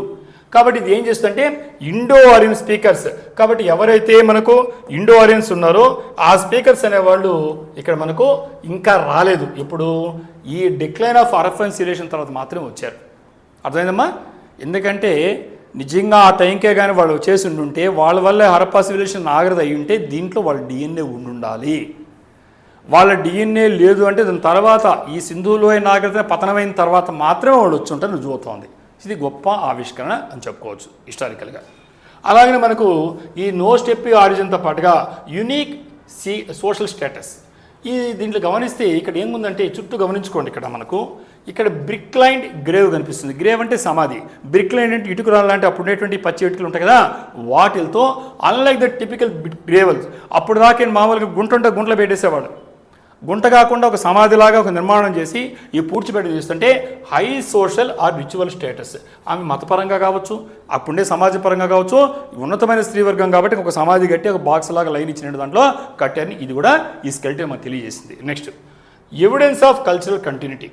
ముఖ్యంగా ఈ చేతికి గమనిస్తే మీరు గమనించుంటారు, ఫోటోలు చూసే ఇటీవల టీవీలు అన్నింటిలో వచ్చాయి. ఎందుకంటే మనం చెప్పాను ఇప్పుడు నేను ఇంటర్నేషనల్ ఉమెన్స్ డే రోజు ఇది కూడా పెద్ద డిబేట్ అయింది ఆ రోజు, ఎందుకంటే స్త్రీల గురించి మాట్లాడుతున్నాం కాబట్టి. అక్కడ గమనిస్తే షెల్ బ్యాంగిల్స్ ఉన్నాయి. షెల్ బ్యాంగిల్స్ అంటే ఏంటి? గవ్వలతో చేసినట్టు గాజులు. ఈ గవ్వలతో చేసినటువంటి గాజులు ఏంటి సార్ ఇంపార్టెంట్, ఆర్కియాలజిస్ట్ ప్రతి ఒక్కటి గమనిస్తారమ్మా. ఇక్కడ మనం గమనిస్తే ఈ cultural practice such as the use of bangles. మనంతా గాజులు వాడతారు సంస్కృతిలో. ఈ గాజులు అనేటువంటిది continued for over 4500 years back. ఈ రోజు కాదురా బాబు సంస్కృతి, 4600 సంవత్సరాలు, దాదాపు 4500 సంవత్సరాల పైగా ఈ సంస్కృతి మాకు గాజులు ధరించే సంస్కృతి ఈ భారతదేశంలో ఉపఖండంలో ఉందని ఆమె ధరించిన గాజులు సూచిస్తున్నాయి. అంటే ప్రతి ఒక్క మైన్యూట్ థింగ్ కూడా ఆర్కియాలజిస్టు పరిశీలిస్తాడు. Next high quality DNA. So ఇక్కడ మనకు 2019లో జరిగింది అధ్యయనం. చూస్తే అది ఎవరు కండక్ట్ చేశారంటే డెక్కన్ కాలేజ్. డెక్కన్ కాలేజ్ అంటే ఆర్కియాలజిస్ట్కి ఒక స్వర్గం లాంటిది, ఎందుకంటే మొత్తం పరిశోధనలో అక్కడ జరుగుతాయి. అది డీమ్డ్ యూనివర్సిటీ. అక్కడ ఈ డెక్కన్ కాలేజ్ అంటే ఆర్కియాలజిస్టులు ఎవరైనా, నేను కూడా అక్కడే నేర్చుకున్నాను. అక్కడ ఏం చేస్తారంటే ఇక్కడ మనం చేసేటువంటి స్టడీస్ ప్రపంచ స్థాయిలో ఎవరికి తగ్గినటువంటి పరిశోధనలు ఆర్కియాలజీ పరంగా ఉంటాయి. సో కాబట్టి ఈ 2019లో చేసినటువంటి అధ్యయనాలు ఎవరు చేశారంటే డెక్కన్ కాలేజ్ అంటారమ్మా, యూనివర్సిటీ, డీమ్డ్ యూనివర్సిటీ ఆ స్థాయి అనమాట. అది పూణేలో ఉంటుంది. అలాగే హార్వర్డ్ మెడికల్ స్కూల్ వీళ్ళు ఏం చేశారంటే మొట్టమొదటి డైరెక్ట్ సైంటిఫిక్ ఇన్సైట్ మనము ఈ జెనెటిక్ మీద ఇండస్ వ్యాలీ పీపుల్, ఈ సింధులోయ నాగరికత అని మనం పిలుస్తున్నామో ఆ ప్రజలకు సంబంధించి జెనెటిక్ మేకప్, అసలు జన్యుపరంగా ఎలా నిర్మాణం ఉంది, వాళ్ళకి ఎలాంటి లక్షణాలు ఉన్నాయి, అదే మేకప్ అంటాం. దీనికి మొట్టమొదటిగా వీళ్ళిద్దరు ఇచ్చారమ్మ 2019 ద్వారా. డెక్కన్ కాలేజ్ అంటే పూణేలో ఉంటుంది, అలాగనే హార్వర్డ్ మెడికల్ స్కూల్స్. ఈ విధంగా హై క్వాలిటీ డిఎన్ఏ ఈ యొక్క దాంతో తెలిసింది. ఇంకా ఈ యొక్క అస్థిపంజరం యొక్క సిగ్నిఫికెన్స్ అంటే ఈ ఫైండింగ్స్ అనేది ఎక్కడ పబ్లిష్ అడగచ్చు, బిట్స్లో అడిగినప్పుడు గుర్తుపెట్టుకోవాల్సింది సెల్ అండ్ సైన్స్ అనేటువంటి బుక్లో కనిపించింది. ఇది ఏం తెలియజేస్తుందంటే native Indian origin for the IVC. ఈ ఇండస్ వ్యాలీ సివిలైజేషన్ సంబంధించి నేటివ్ ఇండియన్ ఆరిజిన్, ఎక్కడి నుంచో ఎవరి వల్ల రాలేదు, ఈ భారతదేశంలోని ఈ ఆరిజిన్, ఈ యొక్క నాగరికత పుట్టిందని బలపరుస్తుంది. అలాగనే రీరైటింగ్ ఏన్షియంట్ ఇండియన్ హిస్టరీ, ఇప్పటి వరకు ఏన్షియంట్ రకరకాలు చదువుతున్నాం, ఇది మళ్ళా తిరిగి పుస్తకాలు రీరైట్ చేసుకుంటే అవసరం వచ్చింది. Challenging the long held migration narrative, ఇప్పటి వరకు ఏంటంటే ఎవరో మైగ్రేట్ అయ్యారు, అక్కడి నుంచి వచ్చారు, ఇక్కడి నుంచి చదివినాం, ఇవన్నీ రీరైట్ చేసినటువంటి పరిస్థితి ఈ ఆవిష్కరణ జరిగింది. కాబట్టి చాలా పెద్ద డిస్కవరీ అని మీకు అర్థమవుతోంది. మరి దాన్ని చూసుకోండి. సో ఇప్పుడు మంచి మంచి విషయాలు, రకరకాల విషయాలు చూసాం. మరి హిస్టరీ తర్వాత మళ్ళీ మనము కాసేపు స్పేస్కి వద్దాం, సైన్స్ అండ్ టెక్నాలజీ. ఆర్టిమస్ గురించి ఇంతకుముందు కూడా ఇచ్చాను, ఆర్టిమస్ 2 గురించి మీకు నేను చూసారు కదా, ఇంతకుముందు వీడియో కూడా చూసుంటారు, చూడండి వీడియోలో. డాక్టర్ గిండి సైన్స్ అకాడమీలో వీడియోలో ఆర్టిమస్ 2 గురించి చెప్పాం. అది అంతకుముందు ఎప్పుడో ఒక 60 years బ్యాక్ వాళ్ళు మూన్ పైకి వెళ్ళినటువంటి అమెరికన్స్ అపోలో తర్వాత మళ్ళీ ఎందుకు ప్రయోగం మొదలుపెట్టారంటే ఈసారి చంద్రమండలం దిగడానికి కాదు, ఒక రౌండ్ తీసుకొచ్చేసారు. అరే ఊరికే షికారు కొట్టారంటే కాదు, భవిష్యత్తులో చేపట్టబడేటువంటి ఏవైతే పరిశోధనలు ఉన్నాయో ఆ అంగారగ్రహం వెళ్ళాలంటే చాలా దూరం వెళ్ళాలి, అక్కడ కావాల్సిన ఫ్యూయల్ తీసుకోవడం చాలా కష్టంగా ఉంటుంది, అప్పుడు ఒక హాల్ట్ లాగా చంద్రమండలాన్ని వాడుకోవడానికి అలా మొదలుపెట్టారు వాళ్ళు. సో అది మనకి ఇంపార్టెంట్ డిస్కవరీ. ఆర్టిమస్ 2లో మీకు వీడియో ఇవ్వడం జరిగింది. ఈరోజు మనం మాట్లాడేది మరి దాని తర్వాత ఆర్టిమస్ 4 గురించి మాట్లాడబోతున్నాం. 3 ఏమైందంటే దారిలో వస్తుంది ఇప్పుడు. మరి ఆర్టిమస్ మూన్ ల్యాండర్స్, ఈ నాసా అనేటువంటి అమెరికాకు చెందినటువంటి అంతరిక్ష పరిశోధన సంస్థ ఏమవుతుందో అది aiming for 2028 crude moon landing. అంటే ఇంతకుముందు పంపించిన దానికి దీనికి భిన్నంగా ఏంటంటే ఈసారి ఏం చేస్తారు, 28లో క్రూడ్ మూన్ ల్యాండింగ్. ఇప్పుడు ఇంతకుముందు తిరిగి వచ్చారు, ఈసారి తిరగడు కాదు, దాంతో దాంతో అక్కడ దిగుతారు మూన్ ల్యాండింగ్, అది కూడా క్రూడ్ సిబ్బందితో సహా దిగేస్తారు, చంద్రమండలం యాత్ర మళ్ళీ చేయబోతున్నారు. దాన్ని ఆర్టిమస్ 4 అనే పేరుతో పిలుస్తారు. కాబట్టి ఆర్టిమస్ 4 అనేది మీకు తెలుసు, మీకు ఎవరంటే నాసాది, అమెరికా సంబంధించి. ఇంతకుముందు 2లో జస్ట్ తిరుక్కొచ్చారు, ఎందుకంటే మనం ఎంతవరకు వెళ్తాం, ఎంత స్పీడ్కి వెళ్తాం, రాగలుగుతాం, ఇలాంటి దానికి సంబంధించి పరిశోధన కోసం చేశారు. ఈసారి 4 చేపట్టబోదు 28లో, అంటే మళ్ళీ మనకు మధ్యలో ఉండే ఇంకా గ్యాప్. ఇక్కడ ఏం చేశారంటే దేని వాడుకుంటే స్పేస్ ఎక్స్ స్టార్షిప్ హెచ్ఎల్ఎస్, ఈ స్పేస్ ఎక్స్ అనేటువంటి ప్రైవేట్ ఏజెన్సీ ఉందో దానికి సంబంధించినటువంటి హెచ్ఎల్ఎస్ అనేటువంటి స్టార్షిప్ని వాడతారు. అలాగనే బ్లూ ఆరిజిన్ అనేటువంటి దానికి సంబంధించినటువంటి బ్లూ మూన్ ల్యాండర్స్ అనే వాటిని ప్రైవేట్ సంబంధించి భాగస్వామ్యం తీసుకొని ఈ నాసా తను వ్యక్తిగతంగా చేయకుండా వీళ్ళని కలుపుకొని భాగస్వామ్యంతో ఇప్పుడు చేపట్టబోతుంది. ఇది ఎందువల్ల 26లో ఆర్టిమస్ 2 అనేది చక్కగా విజయవంతంగా అయింది. కాబట్టి నెక్స్ట్ 3 తర్వాత 3 కూడా చేస్తారు. 4లో డైరెక్ట్గా సిబ్బందిని తీసుకెళ్ళి ఆ క్రూకి సంబంధించి అంతరిక్ష యాత్రికుల్ని, ఆస్ట్రోనాట్స్ని చంద్రమండలం పైన దింపే ప్రయత్నం చేయబోతుంది. అది మనం మాట్లాడుతున్నాం. మరి testing of this commercial systems is crucial. ఇది పరీక్షించాలి, మనం దాన్ని ప్రయోగించే ముందు ఎలా ఉంటుంది, లోపాలు ఏముంటాయి, ఇబ్బందులు ఏముంటాయని చూడాలి. కాబట్టి మనకు దాని తర్వాత మధ్యలో 27, మనం 26లో ఉన్నాం, 27లో ఆర్టిమస్ 3 కూడా ప్రయోగిస్తారు. అంటే ఆల్రెడీ 26లో మనకు ఆర్టిమస్ 2 వెళ్ళింది, ఇప్పుడు వచ్చి 27లో ఆర్టిమస్ 3 వెళ్తుంది. ఇవన్నీ కూడా చెప్పాలంటే డాకింగ్ డెమాన్స్ట్రేషన్. డాకింగ్ అంటే ఢీ కొట్టినప్పుడు చాలా ప్రమాదం ఉంటుంది. ఈ యొక్క దానికి సంబంధించి పరిశోధన కోసం ఆర్టిమస్ 3 ప్రయోగిస్తారు. ఆ తర్వాత ఆర్టిమస్ 4ని మాట్లాడబోద్ది మనం మాట్లాడే టాపిక్. కాబట్టి ఈ టైం లైన్ అనేది టెక్నాలజీ ఎందుకు ఉపయోగపడుతుంది అంటే, టైం లైన్ అంటే దాని తర్వాత ఏమవుతుంది, దాని తర్వాత ఎలాంటి టెక్నాలజీలో మార్పులు చేస్తున్నారు అనేది. ఎందుకంటే భారతదేశము ఇస్రో యొక్క ఫ్యూచర్కు మూన్ మిషన్స్ ఉన్నాయి మనకి.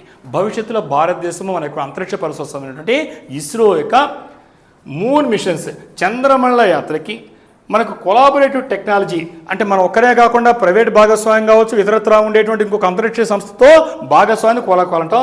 ఈ టెక్నాలజీ ట్రాన్స్ఫర్ అనేది, ఈ సాంకేతిక పరిజ్ఞానం అందిపుచ్చుకోవడం అనేది, ఇది ముఖ్యంగా ఆర్టిమస్ అకార్డ్స్ ఒప్పందాల పరిస్థితి అర్థమవుతుంది. కాబట్టి భారతదేశానికి సంబంధించినటువంటి భవిష్యత్తులో చేపట్టబోయేటువంటి ప్రాజెక్టులకు ఇది చాలా ఇంపార్టెంట్. ఆర్టిమస్ 4 అనేది అర్థమవుతుంది మనకి. సో ఆ విధంగా చూసినప్పుడు మనకు ఈ ఎగ్జామినేషన్లో ఏపీపీఎస్సీలో కానీ యూపీపీఎస్సీలో రిలవెన్స్ ఏంటి అంటే ముఖ్యంగా స్పేస్ టెక్నాలజీ సంబంధించి వాడతారు. ఇక్కడ మనకు ఆర్టిమస్ ప్రోగ్రామ్ని, ఆర్టిమస్ ప్రోగ్రామ్ అంటే ఫస్ట్ ప్రోగ్రామ్ కానీ సెకండ్ మొన్న వెళ్ళొచ్చారు, దాని థర్డ్ వచ్చి 27లో చేపట్టబోతున్నారు, 4th 28 ఉన్నారు.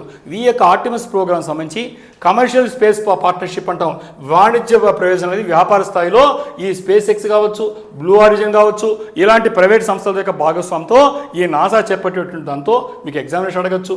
అలాగనే మనకు డీ స్పేస్ కమ్యూనికేషన్ అంటాం, అంటే సుదీర్ఘమైనటువంటి ప్రాంతాల్లో అంతరిక్షంలోకి వెళ్ళిపోవడం కావచ్చు. ఆర్బిట్ రీఫ్యూలింగ్, ఆర్బిట్లో ఉండగానే దానికి ఎట్లా ఫ్యూయల్ అందించుకుంటారు ఇంధనాన్ని ఇక్కడి నుంచి మోసుకుపోయేలాగా కావచ్చు. అలాగే హెవీ లిఫ్ట్ లాంచ్ వెహికల్ అంటారు, భారీ స్థాయిలో ఉండే వాటిని మోసుకెళ్ళడం కావచ్చు. ఇలాంటి స్పేస్ టెక్నాలజీ, అంతరిక్ష సంబంధించినటువంటి సాంకేతిక పరిజ్ఞానం సంబంధించి అనేక విషయాలు దీనివల్ల తెలుస్తుంది. కాబట్టి ఎగ్జామినేషన్లో మీకు ఇక సైన్స్ అండ్ టెక్నాలజీలో మెయిన్స్లో మీరు ఈ పాయింట్స్ని యాడ్ చేసుకుంటే లేటెస్ట్ కింద ఇన్ఫర్మేషన్ కింద ఉపయోగపడతాయి. సో అలాగే మనం చూసినప్పుడు భారతదేశం యొక్క స్పేస్ అంబిషన్ సంబంధించి ఎలా ఉపయోగపడుతుంటే మనకు ఈ నాసా యొక్క ప్రోగ్రెస్, ఇప్పుడు నాసా చేపట్టేటువంటి యొక్క ప్రయోగం, దీంట్లో ఉండే పురోభివృద్ధి, భవిష్యత్తులో భారతదేశం చేపట్టబోయేటువంటి చంద్రయాన్ 4 తెలుసు. చంద్రయాన్ 4 అంటే మనము మూన్ శాంపిల్ రిటర్న్, చంద్రమండలంకి వెళ్ళి అక్కడ శాంపిల్ కలెక్ట్ చేసుకుని మళ్ళీ సురక్షితంగా వచ్చే పరిశోధన చేయాలి. ఇది మనకు ఉండేటువంటి మూన్ శాంపిల్ రిటర్న్ అంటాము. చంద్రయాన్ 4 భారతదేశము ఎక్స్పెక్ట్ చేస్తుంది 2028లో. కాబట్టి దానికి కానీ అలాగనే గగనయాన్ చేపట్టబోతాం, వాటికి కానీ ఆ డెవలప్మెంట్కి కానీ ఇప్పుడు దీనికి సంబంధించినటువంటి టెక్నాలజీ కానీ సాంకేతికం కానీ టైం లైన్ కానీ ఇవన్నీ ఖచ్చితంగా ఉపయోగపడతాయి. మరి మనకు ఐఆర్కి సంబంధించి ప్రిలిమ్స్లో ఈ టాపిక్ అంటే ఖచ్చితంగా ఉపయోగపడుతుంది. ఎందుకంటే ఆర్టిమస్ అకార్డ్స్, ఈ ఆర్టిమస్ సంబంధించినటువంటి ఒప్పందాలు ముఖ్యంగా చూస్తే భారతదేశం 2023లో మనకేం చేసిందంటే ఈ అకార్డ్స్ని ముఖ్యంగా geo political shift towards US India space collaboration. ఇంతకుముందు ఎలా ఉండేది మనకి ఈ చైనీస్ లూనార్ ఎఫర్ట్స్ చూస్తే, దాంతో కాకుండా ఈరోజు మనకు భారతదేశము అదేవిధంగా అమెరికా కలిసి కొలాబరేషన్తో అంటే సంయుక్త భాగస్వామ్యంతో మనం చూసాం LVS M3 ప్రయోగించాం. బాహుబలి అన్నాం, గుర్తుంది కదా మీకు, December 24th. అది ఎవరితో మనం అమెరికాకి సంబంధించినటువంటి ATS అనేటువంటి స్పేస్ మొబైల్కి సంబంధించిన దాన్ని మనం ప్రయోగించాం భారతదేశం. అంటే ఈ కొలాబరేషన్ అంటాం, అంటే వేరే దేశాలతో. అంటే యాక్చువల్గా చైనా అనేది సొంతంగా మన పక్కన బల్యం లాగుండే అది ఈరోజు చూస్తున్న జియో పాలిటిక్లో అది ముందుకెళ్ళిపోతుంది స్పేస్ టెక్నాలజీలో. అలాంటి పరిస్థితుల్లో మనం యూఎస్తో కలిసి ఇలాంటి జియో పాలిటిక్స్ భౌగోళికమైనటువంటి రాజకీయాలు జరిగేటప్పుడు వీళ్ళతో కొలాబరేషన్ వెళ్తున్నామంటే ఇది ఒక షిఫ్ట్ని కూడా సూచిస్తుంది. ఆ రకంగా ఇంటర్నేషనల్ రిలేషన్స్ కూడా ఈ డేటాని మీరు లింకప్ చేయడానికి పనికొస్తుంది. అలాగనే పబ్లిక్ ప్రైవేట్ పార్ట్నర్షిప్, PPP అంటాం, పబ్లిక్ ప్రైవేట్ పార్ట్నర్షిప్. అంటే కేవలం ప్రభుత్వ రంగం చేతిలో మాత్రమే ఉన్నాయి ఒకప్పుడు, ఇప్పుడు లేవు, ప్రైవేట్గా ఆహ్వానించేసాం. భారతదేశం అన్ని రంగాలు చూస్తాం, న్యూక్లియర్ దాంట్లో కూడా. సో అలాంటప్పుడు ఈ PPP పబ్లిక్ ప్రైవేట్ పార్ట్నర్షిప్, అటు ప్రభుత్వ రంగం కావచ్చు ప్రైవేట్ రంగం కావచ్చు, ఈ రెండు ఉమ్మడిగా భాగస్వామ్యంతో స్పేస్లో అంతరిక్షానికి సంబంధించి ఎలా భాగస్వామ్యంతో ప్రయోగాలు చూస్తున్నాం. ఈ విధంగా transition from NASA exclusives to commercial landers, ఇప్పటి వరకు నాసాకి మాత్రమే ప్రత్యేకం అనే చోట్ల నుంచి కమర్షియల్ ల్యాండర్స్ అంటే ప్రైవేటు భాగస్వామ్యంతో వ్యాపారాలతో మనం జతగడ్డం చూస్తున్నాం. అంటే ఉదాహరణకి SpaceX కావచ్చు, బ్లూ ఆరిజిన్ కావచ్చు, ఇవన్నీ ప్రైవేట్వి. ఈ ప్రైవేట్ ఏం చేసింది, అమెరికాలో ప్రభుత్వ ఆధ్వర్యంలో నాసా కూడా జతగట్టిందనమాట ఇప్పుడు మన భారతదేశంలోనే. సో ఇవన్నీ కూడా ఒక విధంగా స్పేస్ కమర్షియలైజేషన్ అంటే అంతరిక్షానికి సంబంధించి వాణిజ్యానికి సంబంధించినటువంటి అనేక విషయాల్ని ఈ ప్రాజెక్ట్ మనకు తెలియజేస్తుంది. అలాగనే కరెంట్ అఫైర్స్ సంబంధించి ప్రిలిమ్స్లో చూస్తే రాబోయే దానిలో ముఖ్యంగా ఈ మైల్ స్టోన్స్ మీరు జాగ్రత్తగా చూసుకోండి. ఆర్టిమస్ 1 అనేది ఎప్పుడు ప్రయోగించారంటే 2022లో, అలాగనే ఆర్టిమస్ 2 అనేది 26లో మనం డిస్కస్ చేసాం, వీడియో కూడా ఇచ్చాము. మరి దాని తర్వాత ఇప్పుడు ప్రొజెక్టెడ్ ల్యాండ్లైన్ టెస్టింగ్ 27, 28 ఎలా ఉన్నాయి ఇప్పుడు డిస్కస్, ఇవన్నీ కూడా ఎగ్జామినేషన్లో ప్రిలిమ్స్ పాయింట్ ఆఫ్ వ్యూలో కరెంట్ అఫైర్స్ కింద ఆర్టిమస్ 1 నుంచి 1, 2, 3, 4ని చెక్ చేసుకొని ఈ డిస్కవరీస్ ఎలాంటి దానికి ఇస్తే ఇలాంటి అడుగుతాడు ఇండైరెక్ట్గా కూడా డైరెక్ట్గానే ఈ క్వశ్చన్స్ మీరు చెక్ చేసుకోండి. రైట్, దాని తర్వాత ఇప్పుడు పాలిటిక్స్ సంబంధించి ఒక విషయాన్ని డిస్కస్ చేస్తున్నాం. అన్ని రకాలు వస్తున్నాయి కరెంట్ అఫైర్స్లో కదా. మరి ఇక్కడ ఈ సుప్రీంకోర్టు అనేది నంబర్ ఆఫ్ జడ్జెస్ని అమెండ్మెంట్ బిల్ 2026 2026లో మనకు సుప్రీంకోర్టులో ఉండే అత్యున్నతమైనటువంటి సర్వోన్నతమైనటువంటి న్యాయస్థానమైన సుప్రీంకోర్టులో ఈ యొక్క జడ్జెస్ ఎవరైతే ఉంటారో న్యాయమూర్తుల యొక్క సంఖ్యను పెంచేటువంటి బిల్లు 2026లో ఇప్పుడు మనకు ఇది మన వార్తల్లో కనిపిస్తాం. అర్థమమ్మా? సో దీనికి సంబంధించి అనేక విషయాలు మీ పాలిటిక్స్ సంబంధించి మనం డిస్కస్ చేద్దాం. May 5th 2026లో యూనియన్ క్యాబినెట్ మన ప్రధానమంత్రి నరేంద్ర మోడీజీ ఆధ్వర్యంలో సుప్రీంకోర్టుకు సంబంధించినటువంటి అమెండ్ బిల్ అంటే నంబర్ ఆఫ్ జడ్జెస్ సంబంధించినటువంటి సంఖ్య ఎంత ఉండాలి, న్యాయమూర్తుల సంఖ్య పెంపాలి. ఆ పెంచుకోవడానికి సంబంధించిన పెంపుడు దాన్ని మనము number of judges amendment bill అంటున్నాం, సవరణ చట్టం అంటున్నాం. దీనికి సంబంధించి ఇక్కడ యూనియన్ క్యాబినెట్ కేంద్ర ప్రభుత్వం ఆమోద ముద్ర ప్రధానమంత్రి ఆధ్వర్యంలో వేయడం జరిగింది. ఎగ్జామినేషన్లో మనకి ఏమి ఇస్తారంటే ఎవరు ఆమోదం ఇవ్వాలి అని ఎలా అడుగుతుంది, నెక్స్ట్ డిస్కస్ చేద్దాము. ఇది గుర్తుపెట్టుకోండి బిట్స్ మనకి. సో ఇది జరిగింది. ఈ బిల్ యొక్క ఉద్దేశం ఏంటంటే increase the sanction strength of supreme court judges from the current 34 to 38 including the chief justice of India. ఇది ఎగ్జామినేషన్ ఏం అడుగుతారంటే ప్రస్తుత న్యాయమూర్తుల సంఖ్య ఎంత, ఇప్పుడు అమెండ్మెంట్ బిల్ సవరణ చేసేటువంటి బిల్ ఉద్దేశం ప్రకారం న్యాయమూర్తి ఎంతకు పెరిగిపోతుంది అడగచ్చు క్వశ్చన్ మిమ్మల్ని ఎంసీకి. అర్థం కదా. సో మనకి దీంట్లో అసలు ఉద్దేశం ఏంటి, ఇక్కడ ఉండేటువంటి శాంక్షన్ సుప్రీంకోర్టు జడ్జెస్ ఇప్పటి వరకు ఉండేటువంటి ఎంత అంటే లిమిట్ ఉంటుంది కదా, ఆ లిమిట్ ఎంత అంటే 34 ఉంది. ఆ 34 38 అంటే నలుగురు పెంచుతారన్నమాట. సుప్రీంకోర్టు ప్రధాన న్యాయమూర్తితో కలిపి, సిజేఐతో కలిపి, అంటే చీఫ్ జస్టిస్ ఆఫ్ ఇండియాతో కలిపి మొత్తం 34 ఉంది. ఇప్పుడు 33+1 దాన్ని 37+1గా 38గా మార్చడానికి ఉద్దేశించినటువంటి సవరణ చట్టమే మనం మాట్లాడేటువంటి అంశం. అదేనమ్మా, రైట్. ఈ మూవ్ అనేటువంటి marks the first increase in the apex court strength since 2019. 2019లో ఈ సుప్రీంకోర్టు యొక్క న్యాయమూర్తుల సంఖ్యను పెంచడానికి ఉద్దేశించిన తర్వాత మొట్టమొదటి ప్రయత్నమే ఇప్పుడు మాట్లాడుతున్నాం కాబట్టి, అంటే దాదాపు ఒక 7 years గ్యాప్, 19 నుంచి 26 అంటే ఇంత గ్యాప్ తర్వాత మొట్టమొదటిసారిగా సుప్రీంకోర్టులో ఉండేటువంటి న్యాయమూర్తుల సంఖ్యను పెంచడానికి ఉద్దేశించినటువంటి బిల్లు కాబట్టి మనం మాట్లాడుతున్నాం. ముఖ్యంగా ఇది ఉద్దేశం ఏంటంటే rising backlog over 92,000 cases and speeding up the delivery of justice. ఎందుకంటే డిలేడ్ జస్టిస్ ఇస్ డినేడ్ అనే సామెత వినుంటాం. ఆలస్యంగా జరిగిన న్యాయం ఒక్కోసారి మనకు అది న్యాయం అందనట్టు అనేసి. ఎందుకు జరుగుతున్నాయంటే న్యాయమూర్తుల సంఖ్య తగినంతగా లేనందువలన అక్కడ 92,000 పైగా కేసులు పేరినట్టుగా తెలుస్తుంది మనకి. కాబట్టి ఈ కేసులు సత్వమే పరిష్కరించాలంటే ఉండేటువంటి సంఖ్య సరిపోదు, కాబట్టి పెంచుకోవాలని ఉద్దేశం వచ్చింది. కాబట్టి అది ఉద్దేశం. కాబట్టి బిల్లు యొక్క ఉద్దేశం ఏంటనే ఎగ్జామ్స్ అడగచ్చు. మనం చూస్తున్నాం ఈరోజు న్యాయదేవత యొక్క మనం తలుపులు తట్టే ప్రయత్నం చేస్తున్నారు ఇక్కడ.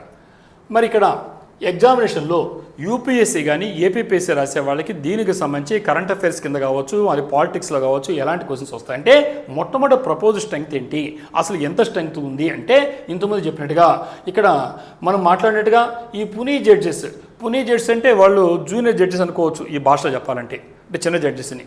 ఈ పునీ జడ్జెస్ అనేవాళ్ళు 37 ఉంటారు, ప్లస్ 1 చీఫ్ జస్టిస్, వీళ్ళు 38గా ప్రపోజ్ చేస్తున్నారు. అంటే ఈ సర్వోన్నతమైనటువంటి న్యాయస్థానంలో చీఫ్ జస్టిస్ ఆఫ్ ఇండియా న్యాయమూర్తి మనకు ప్రధాన న్యాయమూర్తి ఎవరుతున్నారో వారు కాకుండా 37 ఉంటారు. ఈ 37ని మనం పునీ జడ్జెస్ అని పిలుస్తాం. టోటల్ 38. ఇది ప్రపోజ్ స్ట్రెంగ్త్. అంటే ఎంత స్ట్రెంగ్త్ అంటే ఇది రాయండి ఎగ్జామినేషన్లో. నెక్స్ట్ కరెంట్ స్ట్రెంగ్త్ ఎంత ఉంది, సరే ప్రస్తుతం ఎంత ఉంది పెంచుతారు బాగా 34 ఉంది. 34 అంటే ఏమవుతారు 33 పునీ జడ్జెస్ అంటే junior judges plus 1 CJI chief justice of India ఉన్నారు. నెక్స్ట్ లెజిస్లేటివ్ యాక్షన్ ఏంటి, amends the supreme court number of judges act 1956. కాబట్టి ఈ యొక్క బిల్లు ఏం చేస్తుందంటే ఇక్కడ ఒక యాక్ట్ చట్టం ఉంది ఆల్రెడీ. ఆ చట్టం పేరు ఏం పేరు 1956 supreme court number of judges act అనేది ఉంది. సో దాంట్లో న్యాయపరమైనటువంటి దాంట్లో సవరణ చేస్తేనే చేయగలుగుతాం కాబట్టి నంబర్ పెంచడానికి అది ఉద్దేశించింది. మరి దాంట్లో ఈ కాన్స్టిట్యూషనల్ బేస్ ఏంటి, రాజ్యాంగపరమైనటువంటి పునాది ఏంటంటే ఆర్టికల్ 2024 సెక్షన్ 1 ప్రకారంగా చూస్తే only parliament has the power to increase the number of judges. Examination మీరు అడగచ్చు సుప్రీంకోర్టు యొక్క న్యాయమూర్తుల సంఖ్యను పెంచడానికి ఎవరికి పవర్ ఉంది అనేది అడగచ్చు. మీరు రకరకాల పేర్లతో అడగచ్చారు వాళ్ళు, కొలీజియం అనో లేదా ఇంకో పేరుతోనో. ఇక్కడ గుర్తుపెట్టుకోండి అది ఎవరికి ఉందంటే పార్లమెంట్కి మాత్రమే పవర్ ఉంది. న్యాయమూర్తుల సంఖ్యను పెంచడానికి ఎవరికి ఉంది పవరు, పార్లమెంట్కి మాత్రమే ఉంది. గుర్తుపెట్టుకోండి. ఆ ఏ ఆర్టికల్ ప్రకారం అంటే ఆర్టికల్ 124లో సెక్షన్ 1 ప్రకారంగా 124 సెక్షన్ 1 ప్రకారంగా పార్లమెంట్కి మాత్రమే పవర్ ఉంది. దేనికంటే న్యాయమూర్తుల సంఖ్య పెంచడానికి ఇది ఎగ్జామినేషన్లో చాలా చాలా చాలా ఇంపార్టెంట్ బిట్. మరి ఏ కంటెక్స్ట్ ఏ సందర్భంలో అంటే ఇప్పుడే చెప్పినట్టుగా 2026 ఏప్రిల్ 30 ప్రకారంగా చూస్తే పెండింగ్ కేసెస్ ఇప్పుడే చెప్పాను 92,823 అంటే ఓవర్ 92,000 పైన కేసులు పెండింగ్లో ఉన్నాయి. కాబట్టి ఇది ఈరోజు మనం బెంచెస్ సంఖ్య పెంచాల్సిన అవసరం ఉంది. బెంచెస్ పెంచాల్సిన న్యాయమూర్తుల సంఖ్య పెంచాలి కాబట్టి అందువల్ల ఇది అవసరమైంది. మరి దీనికి సంబంధించినటువంటి మరిన్ని విషయాలు చూస్తే ముఖ్యంగా వై ఇంక్రీజ్ ద స్ట్రెంగ్త్ ఇప్పుడే చెప్పాను. అసలు స్ట్రెంగ్త్ ఎందుకు పెంచాలి, బ్యాక్లాగ్ మేనేజ్మెంట్. ఇప్పుడే చెప్పాలంటే ఈరోజు మరి భారీ స్థాయిలో 92,000 కేసులు అంటే దాదాపు 1,00,000 చేరిపోతున్నాయి. అన్ని పెండింగ్ కేసులు క్లియర్ చేయాలంటే ఉండేటువంటి సంఖ్య చాలదు కాబట్టి, బెంచెస్ సంఖ్య చాలదు కాబట్టి ఈ బ్యాక్లాగ్ మేనేజ్మెంట్ ఈ పేరుకుపోయినటువంటి వాటిని పరిష్కరించడం కోసంగా పెంచాల్సిన అవసరం ఉంది. మొట్టమొదటి ఎగ్జామినేషన్లో ఈ యొక్క న్యాయమూర్తుల సంఖ్యను పెంచాల్సిన సంవత్సరం అంటే అవసరం ఏంటి అని 1, 2, 3, 4 అడగచ్చు మీకు ఎంసీక్యూలో. అడిగినప్పుడు ఒకటి బ్యాక్లాగ్ మేనేజ్మెంట్. దాంతోపాటు ఏంటంటే ఇంక్రీజ్డ్ వర్క్లోడ్. ఎప్పుడైతే బ్యాక్లాగ్ ఉన్నాయో ఇక్కడ మనకేమైంది ఇటీవల కాలంలో మీరు గమనిస్తే ఇక్కడ పోస్ట్ పాండమిక్ అంటాం. కోవిడ్-19 తర్వాత ఏం జరిగింది, మనం డైరెక్ట్గా కేసులు మన కోర్టుకి రాకుండా ఈ ఫైలింగ్ మొదలుపెట్టాం. ఎక్కువైనా ఈ ఫైలింగ్ అంటే మనం డైరెక్ట్గా మనం ఆన్లైన్లోనే పోర్టల్లోనే కేసులు ఫైల్ చేయడం. ఎప్పుడైతే పెరిగినాయో ఈ కేసులు ఈజీగా ఫైల్ చేస్తున్నారు కాబట్టి వర్క్లోడ్ పెరిగిపోయింది. అంటే ఆల్రెడీ ఉండే కేసుల దగ్గరగా వర్క్లోడ్ పెరగడం జరిగింది. తర్వాత ఎఫిషియన్సీ పాయింట్ చూస్తే ఇక్కడ మనకి మోర్ బెంచెస్గా ఉంటే ఈ కాన్స్టిట్యూషనల్ బెంచెస్ వేరే ఉంటాయి, రాజ్యాంగ బెంచెస్ చదువుంటారు పార్టీలో. ఈ రెండు కూడా మనకి ఏమవుతాయంటే ఇది పెంచడం వల్ల మోర్ బెంచ్ వస్తాయి, సైమల్టేనియస్గా అటు కాన్స్టిట్యూషనల్ బెంచెస్ కానీ ఇక రానే అవకాశం ఉంటుంది.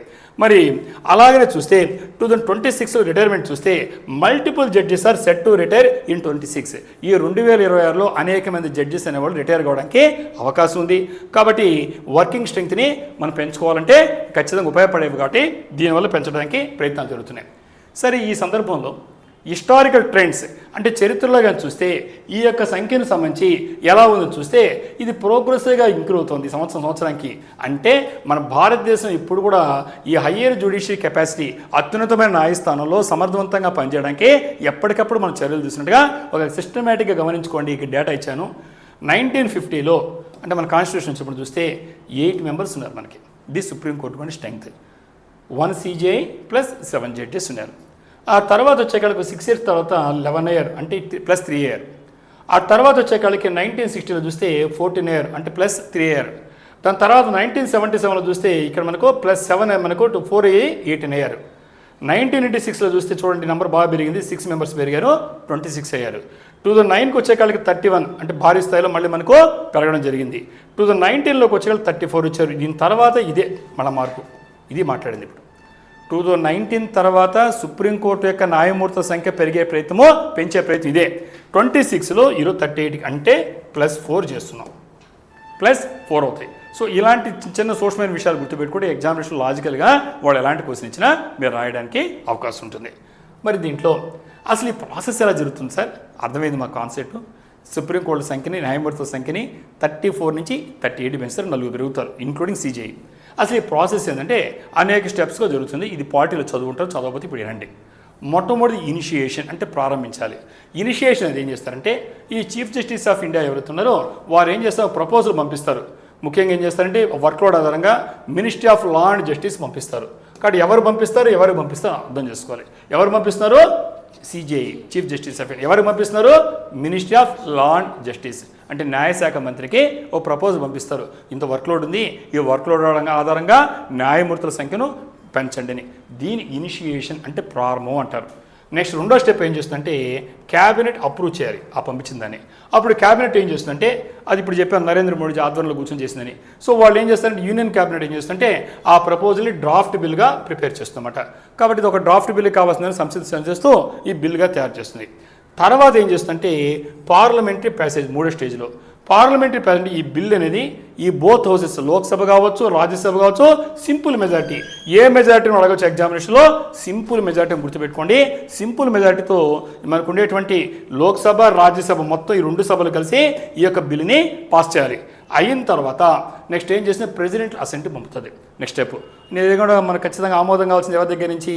గౌరవ రాష్ట్రపతి. సో కాబట్టి ఈ ప్రెసిడెంట్ ఏం చేస్తారంటే ఈ బిల్లు పైన ఈ 1956 యాక్ట్ ఏమవుతుందో దానికి సంబంధించి సవరణని ఆమోదిస్తున్నట్టుగా అసెంట్ ఇస్తాడు, అంగీకారం ఇస్తాడు. దాని తర్వాత ఏం జరుగుతుందంటే అపాయింట్మెంట్ జరుగుతుంది. అంటే సుప్రీంకోర్టు ఏం చేస్తుంటే కొలీజియం ఉంది.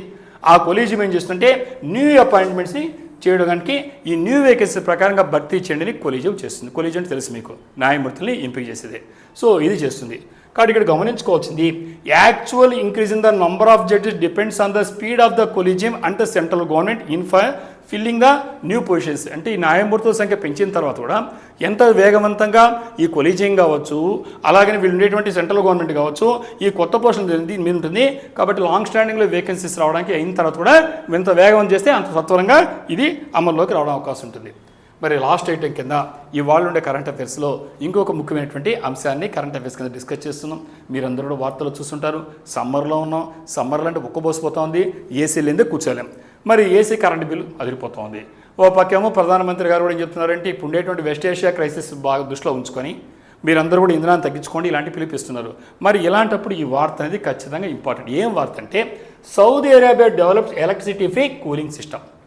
అంటే నీ కరెంటుతో పని లేకుండానే కూలింగ్ సిస్టమ్ ఊహించుకోండి ఒకసారి. ఎక్కడ కూడా అని కరెంటుతో పనిచేస్తున్నాయి ఏసీలు కానీ అవన్నీ కూలర్స్ అని. కరెంటే లేకుండా చేస్తే బిల్ తగ్గిపోద్ది కదా, ఇంధనం మిగిలిపోద్ది కదా. ఈ క్రైసిస్ దీనికి సంబంధించి ఒక వార్త వచ్చింది. కాబట్టి సౌదీ అరేబియా తయారు చేసినటువంటి దీన్ని మనకి ఎగ్జామినేషన్లో సైన్స్ అండ్ టెక్నాలజీ రావచ్చు, బిట్స్ కింద ఎంసీక్యూ రావచ్చు. ఇక్కడ ఏం చేశారంటే ఈ king Abdullah university of science and technology KAUST, ఇది KAUST అంటారు. ఈ KAUST ఏం చేస్తుందంటే సౌదీ అరేబియాలో ఈ యొక్క యూనివర్సిటీ అది ఏం చేసిందంటే ఇక్కడ ఉండే పరిశోధకులు అక్కడ ఒక దాన్ని డెవలప్ చేశారు. దాని పేరు నెస్కాడ్ అంటారు. ఏం పేరమ్మా? నెస్కాడ్. ఎగ్జామినేషన్ నెస్కాడ్ అనే పేరుతో వాళ్ళు రకరకాలైనటువంటి అబ్రివేషన్ ఇచ్చి ఫుల్ ఫామ్ అడగవచ్చు. మీరు గుర్తుపెట్టుకోవాల్సింది నెస్కాడ్ అంటే ఎన్ అంటే నో, ఈ అంటే ఎలక్ట్రిసిటీ, ఎస్ అంటే సబ్స్టాన్షియల్, సి అంటే కూలింగ్, ఆన్ డిమాండ్. కాబట్టి నెస్కాడ్ అనే దాన్ని డెవలప్ చేశారు. ఎవరైనా డెవలప్ చేసి KAUST అంటే king Abdullah university of science and technology. ఎక్కడుందంటే సౌదీ అరేబియాలో. వీళ్ళు ఏం చేశారంటే లో కాస్ట్ కూలింగ్, ఇన్నోవేటివ్ అంటే కూలింగ్ చేయడానికి ఖర్చుడానికి ఇంకా అదే కరెంట్ లేకుండా చేసినమాట low costing cooling system that operates without electricity. ఇది ఇంపార్టెంట్. కరెంటు లేకుండా పనిచేయడం. ఎగ్జామినేషన్ అడుగుతాడు ఇది ఏంటంటే కరెంటుతో పనిచేస్తుందో, కరెంట్ లేకుంటే వితౌట్ ఎలక్ట్రిసిటీ, కరెంటు లేకుండా పనిచేసిన సిస్టమ్. ఇది కంప్రెసర్స్ లేవు, డిఫ్రిజిరేటర్స్ లేవు, ఇన్ని లేకుండా పనిచేస్తుంది. ఇది ఏం పనిచేస్తుంది, ఎలా చేస్తుందంటే అమ్మోనియం నైట్రేట్ని వాడుకుంటుంది. అమ్మోనియం నైట్రేట్ ఒక సాల్ట్, ఒక రకమైనటువంటి లవణం, కెమిస్ట్రీ పని చెప్పాలంటే. ఎలా పనిచేస్తుందంటే నీ కంప్రెసర్ లేవు, రిఫ్రిజరెంట్ లేవు, ఎలక్ట్రిసిటీ లేవు. ఎలా పనిచేస్తుందంటే కేవలం అమ్మోనియం నైట్రేట్ సాల్ట్. ఇది ఎగ్జామినేషన్లో అడుగుతాడు సైన్స్ కింద. కాబట్టి అమ్మోనియం మనం చాలా విషయాలు లాస్ట్ ఇయర్ చూస్తుంటారు మీరు ప్రిమ్స్లో. పిల్లలు సైన్స్ అండ్ టెక్నాలజీ చదువుకోకుండా ఇబ్బంది పడతారు. ఖచ్చితంగా చదవాలి, బేసిక్ టైం నేర్చుకోవాలి. కాబట్టి అమ్మోనియం నైట్రేట్ సాల్ట్ అనే దాన్ని ఉపయోగిస్తుంది. దాంతోపాటు వాటర్ను ఉపయోగించుకొని ఇక్కడ సిగ్నిఫికెంట్ కూలింగ్ని తయారు చేస్తుంది. కాబట్టి ఇక్కడ ఏంటంటే ముఖ్యంగా రెడ్యూసింగ్ ఎనర్జీ కన్జంప్షన్. ఈ యొక్క విద్యుత్ బిల్లులు వాసిపోతున్నాయి, కట్టుకోలేకపోతున్నాం, తంటాలు పడుతున్నాం, కొరత ఎదుర్కొంటున్నాం వెస్ట్ ఏషియా పరిస్థితిలో. ఇలాంటి పరిస్థితుల్లో ఎనర్జీ కన్సంప్షన్ తగ్గిస్తుంది. సబ్స్టాన్షియల్ క్లైమేట్ కంట్రోల్ చేస్తుంది. ఇక్కడ చూస్తున్నారు ఇది mechanism, electricity free cooling system. ఇక్కడ మనం చూస్తున్నాం ఒక దాని డయాగ్రామ్. ఇప్పుడు ఎక్స్ప్లెయిన్ చేస్తాను ఎలా పనిచేస్తాను. Key details about Nescad mechanism. So Nescad అంటే అర్థమైపోయింది మనకి. ఇక్కడ ఎక్కడెక్కడ నో ఎలక్ట్రిసిటీ. దా సిస్టమ్ ఎలా చేస్తుందంటే ఎండోథెర్మిక్ రియాక్షన్. ఎండోథెర్మిక్ అంటే దానంతా లోపల పనిచేసేటువంటి ఒక విధానం. ఇక్కడ ఈ సాల్ట్ అమ్మోనియం నైట్రేట్ ఏమని చెప్పాము, ఈ సాల్ట్ అనేది డిజాల్వ్ అయిపోద్ది, కరిగిపోద్ది వాటర్లో. వాటర్ కావాలి, అమ్మోనియం ఇంకేం వద్దు దీంట్లో. ఈ అమ్మోనియం నైట్రేట్ సాల్ట్ ఏమవుద్ది, కరిగిపోద్ది వాటర్లో. కరిగిపోగానే అక్కడ ఉండేటువంటి హీట్ని అబ్జర్వ్ చేసుకోవడం సరౌండింగ్స్ నుంచి, అక్కడి నుంచి కూలింగ్ ఎఫెక్ట్ వస్తుంది. అంటే ఈ అమ్మోనియం నైట్రేట్ సాల్ట్ వాటర్ పెట్టాము, ఈ అమ్మోనియం నైట్రేట్ సాల్ట్ ఏమవుతుందంటే కరిగిపోయింది వాటర్లో. ఈ కరిగే క్రమంలో చుట్టూ ఉండే ఎండని వేడిని లాగేసుకుంటుంది అనమాట. లాగే వాతావరణం చల్లబడిపోద్ది. అది మెకానిజం. మరి పర్ఫార్మెన్స్ చూస్తే test demonstrated A dramatic temperature drop from 25 degrees to 3.6 degrees within 20 minutes. Sir ఇది ఇంకా పనిచేస్తుంది సార్ అంటే పనిచేసింది. కాబట్టి ఇక్కడ మన పర్ఫార్మెన్స్ చూస్తే 20 నిమిషాల్లో, కేవలం 20 నిమిషాల్లో 25 degrees సెంటీగ్రేడ్ని 3 degrees సెంటీగ్రేడ్ తగ్గించేసింది. అంటే ప్రయోగపూర్వకంగా రుజువైంది ఇది. అలాగనే సస్టైనబుల్ చూస్తే ఈ నెస్కాడ్ ఏం ఉపయోగించుకుంటుంది, సోలార్ ఎనర్జీ వాడుకుంటుంది. సౌరశక్తి ఎక్కడ ఈజీగా వస్తుంది. రీజనరేట్ ద సాల్ట్, మళ్ళీ ఈ ఆవిరైపోయిన సాల్ట్ని మళ్ళీ రీజనరేట్ చేస్తుంది. అంటే మనకు సాల్ట్ ఆడే ఉంటే సాల్ట్ ఎక్కడ పోతుంది, మళ్ళీ రీజనరేట్ చేస్తుందన్నమాట. ఆ విధంగా ఈ కంటిన్యూస్ ప్రాసెస్ కాబట్టి రీయూజబుల్ కూలింగ్ సైకిల్. అంటే మళ్ళీ పునరుత్పత్తి చేసేటువంటి ఒక సౌరశక్తి లాగానే ఇది పనిచేసేటువంటి ఒక కూలింగ్ వ్యవస్థ అని చెప్పొచ్చు. మరి అప్లికేషన్ చూస్తే it is designed for use in hot regions. ఎక్కడ వాడడానికంటే ఎండలు ఎక్కువ ఉండేటువంటి ప్రాంతాల్లో వాడడానికి. రిమోట్ కమ్యూనిటీస్, చాలా ప్రాంతాల్లో కొన్ని వాటిలో ఎక్కువ ఉండడానికి సుదూరంగా మారుమూల ప్రాంతాలు ఎలక్ట్రిసిటీ అందుబాటులో లేదు, వాళ్ళకి నువ్వు వైర్లు కూడా ఇవ్వలేవు, అలాంటి చోట ఉపయోగపడుతుంది. అలాగనే మనకు food preservation, where traditional power intensive air conditioning unavailable for too expenses. అలాగే మనం ఆహారాలు నిల్వ చేసుకోవాలంటే మనకు చాలా ఖర్చు ఉంది ఆవిడ పవర్ పెట్టాలంటే. సో అలాంటప్పుడు చాలా ఖర్చు తగ్గించుకోవడానికి ఇలాంటిది ఈజీ కదా. అమ్మోనియం నైట్రేట్ సాల్ట్ పెట్టామా అక్కడ ఇలాంటి వాటి ఉపయోగపడుతుంది. సో కాబట్టి ఎవరి ఆధ్వర్యంలో ఈ పరిశోధన జరిగిన ఎగ్జామినేషన్లో క్వశ్చన్ అడగడానికి అవకాశం ఉంది. ఎవరి ఆధ్వర్యంలో అంటే ప్రొఫెసర్ పెంగ్ వాంగ్. గుర్తుపెట్టుకోండి ఏం పేరు, ప్రొఫెసర్ పెంగ్ వాంగ్ అనేటువంటి ఆయన ఇది డెవలప్ చేశారు. ఇది మనకు potential solution to rising cooling demands and energy constraints. కాబట్టి మనకు రాబోయే తరాల్లో ఉండేటువంటి డిమాండ్ని ఎదుర్కోవడానికి శాస్త్రవేత్తలు చేసిన అద్భుతమైనటువంటి ఆవిష్కరణ చెప్పవచ్చు. ఈరోజు అనేకమైన మంచి విషయాలు చూసాం. రేపు కూడా మరిన్ని మంచి విషయాలతో డాక్టర్ గిండీస్ ఐఏఎస్ అకాడమీ ద్వారా డైలీ కరెంట్ అఫైర్స్ ద్వారా ప్రతిరోజు అన్ని అంశాలకు సంబంధించి మీకు ఇస్తున్నాను. వీడియోస్ కూడా మిస్ అయ్యి చూడండి. ఈ ఛానల్ సబ్స్క్రైబ్ చేసుకోండి, లైక్ చేయండి, షేర్ చేయండి. I wish you all the success.